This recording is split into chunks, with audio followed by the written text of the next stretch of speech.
एक राजा होता है, राजा को राज करते हुए कई साल हो जाते हैं और राजा बूढ़ा हो जाता है, पर बुढ़ापे में उसके मन में आता है कि मुझे सबसे बढ़िया जो डांसर है ना, उसको बुला के उसका डांस देखना है। और वो डांसर को लाया जाता है, वो बहुत सुंदर एक तो, और डांस भी बढ़िया करती है।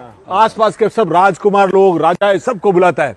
फिर अपने गुरुजी जो जंगल में बैठे हैं उनको याद करते हैं कि गुरुजी आप भी आओ। अब गुरुजी आ रहे हैं, गुरुजी को बोलता है कि सर आप रात को डांस हो रहा है, आपको जो पसंद आवे, ये लोग सोने की अरफिया, आप सोने की मेरे, आपको जब पसंद आवे दे देना। अब हो गया, इधर डांस चालू है। रात को 12 बजे 4 बजे, जो सुबह 4:30 बजे है ना, वो नर्तकी देखती जो तबला बजा रहा है ना, उसको नींद आ रही है। अब देखिए यार, इतना शानदार शो चल रहा है, अब ये अब तबला बजाना बंद कर दिया तो पूरा शो खराब हो जाएगा।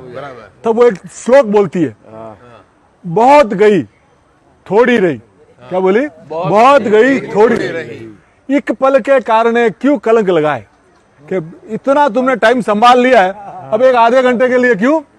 अब उसका तो बोलना, उसको जगाना, पर वो तो तबला बजाएगा। ये जैसे ही वो गुरुजी सुनते हैं ना, वो पूरी की पूरी जितनी सोने की जो मोहरें होती है ना, पूरा एक साथ डाल देते हैं। और राजा देख रहा है क्या कर रहा है। अब वो जाग नहीं रहा, तो वो दूसरी बार वापस बोलते ही, बहुत गई थोड़ी रही, एक पल के कारण क्यों कलंक लगाए। कि वो जो राजकुमारी होती है ना, वो अपना नवलक का हार डाल देती है। अब वो तबला वाला वापस जाग नहीं रहा है, वापस ये तीसरी बार बोलती है, बहुत गई थोड़ी रही, एक पल के कारण क्यों कलंक लग जाए। वो राजकुमार अपना मुकुट लाके डाल देता है। अब वो राजा समझने, वो राजा बोलता है, तुमने एक ही श्लोक को बार बार बुला के पूरा लूट लिया हमारे को।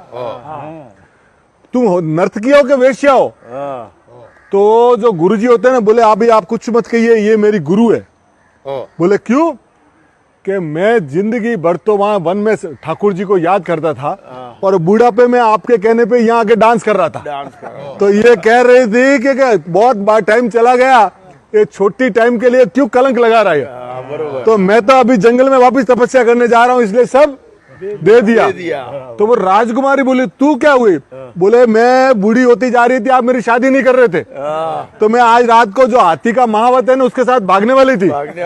तो इसने मुझे बोला कि बहुत गई थोड़ी रही, एक पलक के कारण क्यों कलंक बचा है। कि थोड़ा, एक थोड़ी जो बची है उसके लिए तू क्यों कर रही है। तो इसलिए मतलब पिता को कलंक नहीं लगे, इसलिए राजा भी देखता रह गया। तो फिर राजकुमार के सामने देखा कि तेरा क्या है।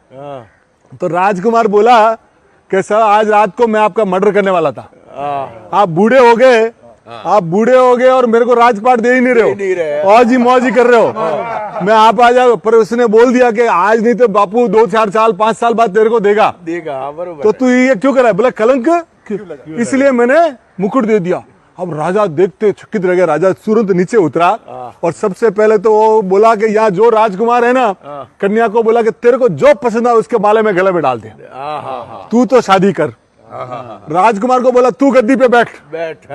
दूसरा, और गुरुजी को बोला गुरुजी आप अकेले कहाँ जाते हो, हमारे साथ, मैं भी आपके साथ चलता हूँ। तो जिंदगी बॉस है ना, अपनी जिंदगियां है ना, बहुत गई थोड़ी रही, एक छोटे से पल के कारण है ना, अभी अपने साला कोई भी काम जिंदगी में ऐसा मत करे कि अपने ऊपर कोई कलंक लगे। तो जिंदगी है ना, बहुत थोड़ी रही है जिंदगी, इसलिए जो भी जहाँ है ना, अपने साथ बिना कलंक के रहे, मस्त रहे। क्या बात है, क्या बात है, सही बात है। Thank you.